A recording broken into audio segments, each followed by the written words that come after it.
Salut maman boostée, j'espère que tu es au top du top aujourd'hui. Bienvenue dans Booster Maman, le podcast et le blog des mamans qui se boostent à 360 degrés. Bienvenue dans la thématique allaitement. Ce que je te propose aujourd'hui, c'est une série de 10 réflexes gagnants qui sont simples à mettre en place pour réussir ton allaitement. Alors, dans cette série, on ne va pas rentrer dans le détail du détail, on ne va pas faire d'habitude.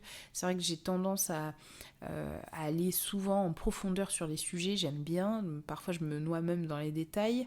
Mais c'est vrai que là, par contre, l'objectif, c'est surtout de t'apporter une série de réflexes, des fondamentaux, des bases, qui ne sont pas de l'ordre de la technicité en eux-mêmes de l'allaitement, mais qui, à mon sens, souvent sont pas suffisamment intégrés dans le processus de l'allaitement, en tout cas dans le cadre du projet d'allaitement que tu veux faire.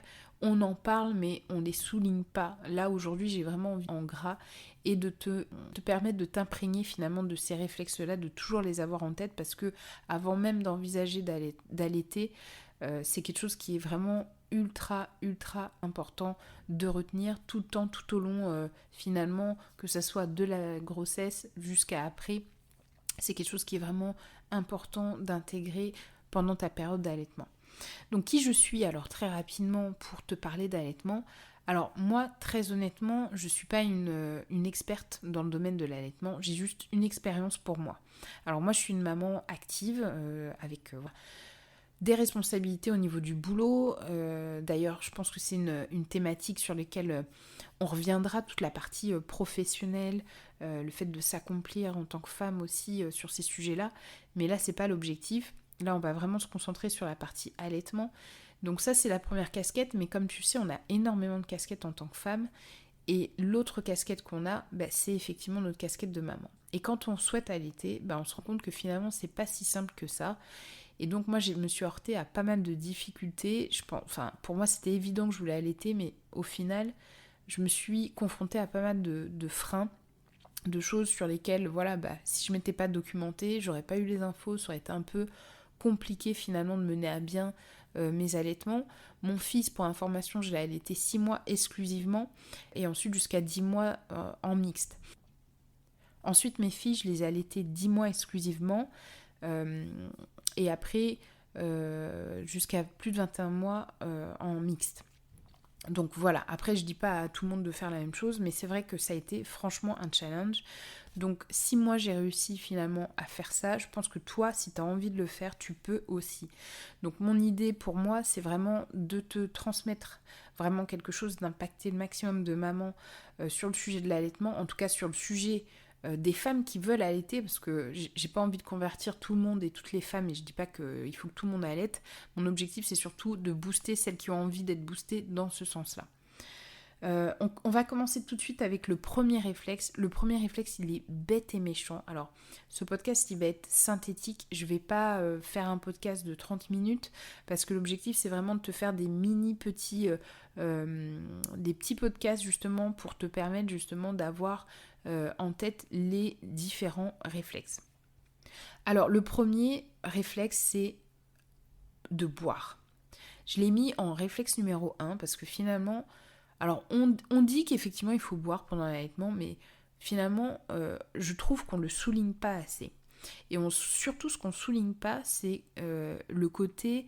alors je ne sais pas si c'est parce que ça semble évident, mais finalement c'est quelque chose qui est ultra primordial. C'est-à-dire que si tu n'es pas suffisamment hydraté dans le cadre de ton allaitement, tu vas manquer de lait, clairement. Tu vas manquer de lait, et ça, c'est un gros problème, et c'est le problème numéro 1 des mamans. C'est toujours ce souci de je vais manquer de lait, comment je vais faire, etc. Je vais pas être capable de pouvoir allaiter mon bébé, etc., etc. Donc le réflexe numéro 1, franchement, il est facile à respecter. Et ça, dès le début de l'allaitement, je dirais même dès la sortie de la maternité, enfin même dès l'entrée de la maternité, c'est de boire suffisamment. Donc en fait, on sait aujourd'hui qu'un individu, alors en fonction de son poids, en fonction de son gabarit, après ça dépend, mais globalement, si on veut prendre un exemple, on va avoir besoin d'au moins 1,5 litre d'eau par jour, de manière quotidienne, pour être suffisamment hydraté. Donc une fois qu'on a dit ça, quand on sait qu'effectivement le lait est composé à plus de 87% d'eau, tu te doutes bien qu'il va bien falloir que ton corps aille chercher des ressources quelque part. Donc notre corps est fait en majoritairement à base d'eau, ok, ça très bien, tout le monde l'a compris, mais du coup, si il a besoin de produire, ça veut dire qu'il faut qu'il aille puiser un supplément d'eau quelque part. Donc si ce supplément d'eau tu l'apportes pas, il va y avoir un problème. Donc c'est pour ça que je le mets vraiment en numéro 1 sur Reflex, sachant que si tu veux approfondir le sujet, tu as deux façons. J'avais réalisé en fait 2 articles sur le sujet, alors tu peux les retrouver très facilement sur mon blog boostermaman.com, booster le teur de moteur. Tu vas sur mon blog, tu tapes eau, l'eau qu'on boit, hein, eau, E-A-U, tu tapes ça et tu vas tomber sur 2 articles. Le premier il s'appelle les 2 méthodes naturelles pour maintenir sa lactation grâce au pouvoir magique de l'eau, parce que très honnêtement, pour moi, c'est un côté un peu magique. Et le deuxième article, et podcast d'ailleurs, puisque je l'ai aussi accompagné de podcast, c'est fidéliser sa lactation grâce à la magie de l'eau. Donc si tu veux approfondir, j'ai déjà approfondi ce point-là, vraiment en détail, où je dis combien il faut boire, qu'est-ce qu'il faut boire, dans quelle quantité, comment on s'organise, etc., etc. Donc là, c'est pas l'objectif de ce podcast de rentrer dans le détail. L'objectif, c'est que tu puisses déjà avoir une alerte en toi, c'est-à-dire un réflexe qui te dise « Ok, il faut pas que j'oublie de boire. » Voilà, le fait de boire, c'est quelque chose d'ultra. Alors, comment tu peux passer à l'action tout de suite ? Alors déjà, en fait, il faut te créer une habitude, c'est-à-dire qu'à partir du moment où tu rentres à la maternité, tu sais qu'il faut te mettre en condition pour te créer entre guillemets une place dans ta vie de maman chargée sur l'eau. Enfin, je sais pas comment expliquer, c'est-à-dire que il faut pas que tu négliges ton hydratation. Enfin, moi je me souviens très clairement quand je suis rentrée de maternité avec mes filles. Donc mes jumelles, c'est ma deuxième grossesse. Très franchement, il y a eu des moments où je savais qu'il fallait que je boive, je buvais, etc. Mais il y a eu un moment où, quand elles ont commencé à grandir et quand je suis rentrée dans mon habitude d'allaitement, c'est-à-dire etc., j'ai eu une phase où finalement je commençais à moins me préoccuper de l'hydratation.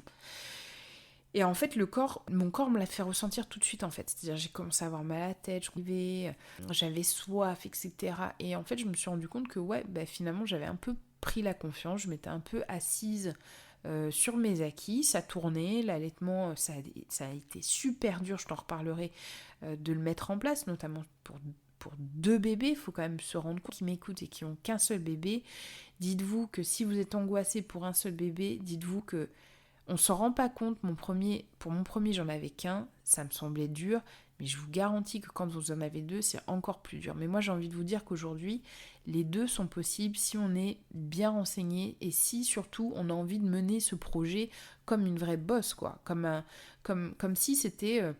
je veux dire, aujourd'hui, on parle de projet professionnel, on parle d'attente, d'aspiration. Si ton projet pour ton bébé, c'est de l'allaiter, dans ce cas, considère-le comme tel, quoi. Et donc, comporte-toi comme, je dirais, une chef de projet qui mène à bien son projet et pour arriver au résultat qu'on a envie d'avoir. Donc, dans ce cas-là, il faut se donner les moyens. Comme ça, il n'y a pas de regret, on n'est pas blasé si ça ne marche pas. Donc, la première action que je voulais te donner tout à l'heure, donc, c'est ce que tu peux appliquer dès maintenant. Alors, selon ta condition, si t'es enceinte et que t'as pas encore accouché, etc. Dès que tu arrives à la maternité, tu bois dès la maternité. C'est-à-dire que dès le début, tu te conditionnes à ça. C'est-à-dire que dès le début, la sage-femme, elle va rentrer dans ta chambre au petit matin, là, quand elle te donne la bien, tu lui dis tout de suite, est-ce que vous pouvez me donner 2 carafes d'eau ? Donc tu lui expliques, tu dis voilà, moi je compte allaiter, machin, est-ce que vous pouvez... Voilà, parce que moi au début, je me suis fait avoir... première carafe d'eau, je la vidais en 2 minutes, surtout pour mes filles. Et puis après, on est fatigué, on dort, et puis le temps de redemander. Donc voilà, en fait, dès le matin, quand la fille, elle arrive D'ailleurs, c'est pas la sage-femme, mais enfin, quand la dame qui porte les plateaux arrive, tu lui demandes 2 carafes d'eau, comme ça au moins t'es rodé, t'as ton quota d'eau. L'autre chose que tu peux faire, c'est demander aussi aux visiteurs de t'amener des d'eau. Ton mari, ton copain, ta meilleure amie. Tu peux lui demander justement, comme ça, tu as une réserve pour la nuit et tu te retrouves pas entre guillemets en galère d'eau si tu as soif, quoi. Donc ça, tu peux l'appliquer dès la maternité. Après, quand tu rentres chez toi, l'autre coup de pouce que je voulais te donner, c'est que moi, ce que je te conseille, c'est de suivre ta lactation. Si tu suis ta lactation, ça va te permettre de savoir où tu en es dans ton hydratation. Alors, il y en a qui vont dire, ouais, mais attends, il faut boire à soif, on est bien capable de savoir si on a soif ou pas, si on a besoin d'eau ou pas. Alors moi, je dis attention à ça, très honnêtement, celles qui veulent fonctionner comme ça, à l'instinct, c'est très bien. Je veux dire, enfin, moi, je vais jamais dire non, ne fonctionnez pas à l'instinct. Au contraire, je suis quelqu'un à fond dans l'intuition. Mais je dis simplement que quand on a plein de choses nouvelles comme ça qui nous arrivent dans le cadre de l'âge d'un bébé et dans le cadre d'un projet d'allaitement, il y a quand même pas mal de choses à penser. Et donc on a énormément de choses qui nous accaparent l'esprit, et si vous êtes comme moi et que votre objectif c'était vraiment d'allaiter et de réussir votre allaitement, et que vous avez un allaitement qui démarre pas bien, que c'est compliqué, que limite on croit pas forcément en vous au niveau des personnels de santé, parce que voilà, la maternité, moi j'ai mis 10 ans pour avoir mes montées de lait. Bah, je peux vous dire qu'il y a un moment, vous êtes tellement focalisé sur le bébé, la tétée, le truc, le fait de bien faire, etc. Bah, finalement, vous passez en dernier. Et donc là, l'hydratation, bah, elle peut tout simplement être oubliée et passer sous silence. Et c'est un problème parce que si ça, c'est pas réglé, forcément, ça va avoir une conséquence sur la lactation. Donc moi, l'objectif, voilà, c'est de vous éviter ça. Et voilà, c'est de pas faire non plus quelque chose de trop long. L'objectif, voilà, c'est vraiment de vous mettre une petite piqûre comme ça de rappel, clac, pour justement se souvenir que le fait de boire, c'est important. Pour être sûr que tu n'oublies pas d'ailleurs, si ça t'intéresse, je t'ai préparé une petite fiche synthèse qui va récapituler justement les 10 réflexes dont on va parler. Alors, je vais te proposer les 5 premiers réflexes dans le cadre de podcasts comme ça, qui sont publics, que tu peux consulter. Voilà, l'idée pour moi, c'est d'impacter le maximum de mamans possible. J'ai vraiment envie de créer finalement une communauté de mamans qui sont boostées, alors pas uniquement sur l'allaitement, mais qui ont envie d'avancer, qui prennent les choses en main, qui s'entraident entre elles, parce qu'il y a des moments, faut pas croire, moi je suis quelqu'un où je m'auto-booste, j'aime pas avoir les deux pieds dans le même sabot, mais comme tout le monde, il y a des moments, donc l'idée pour moi c'est vraiment que les mamans qui me ressemblent, finalement elles aient envie d'avancer dans ce sens, et l'idée pour moi c'est vraiment aussi d'aider sur ces thématiques-là, en tout cas pour le moment sur l'allaitement.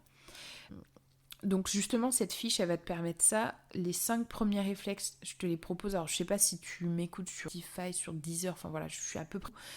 Moi, ce que je te propose, c'est, si tu veux aller un petit peu plus loin, moi je réserve effectivement des choses qui ont envie d'aller un petit peu plus loin en main. Si tu te reconnais là-dedans, je t'invite à télécharger justement la fiche réflexe. Tu peux l'imprimer, elle est en version imprimable. Tu peux l'imprimer, tu la mets dans ta table de nuit, tu peux même l'emmener à la maternité si t'as pas encore accouché, et ça te permet de te remémorer simplement les réflexes. Voilà. Ce que je te propose aussi, c'est que sur les 10 réflexes gagnants, je vais t'en proposer 5 comme ça en ouvert, et 5 autres en privé directement chez toi. Quand je dis chez toi, sur ton adresse perso, comme ça du coup tu peux les réécouter facilement et les avoir comme ça près de toi. Donc voilà, c'en est tout pour le moment sur le premier réflexe. Je te propose de te retrouver par la suite pour le deuxième réflexe, qui est aussi pareil, assez simple et aussi évident, et parfois très souvent négligé.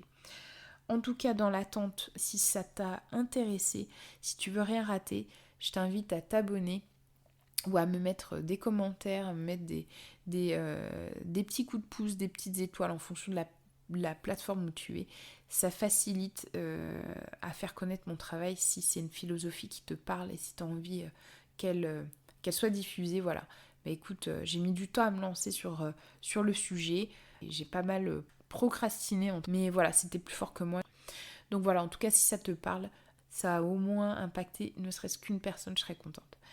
Ok, écoute, je te dis une très bonne fin de journée ou une bonne nuit en fonction du moment où tu m'écoutes. Et surtout, n'oublie pas, reste boosté. Bye bye.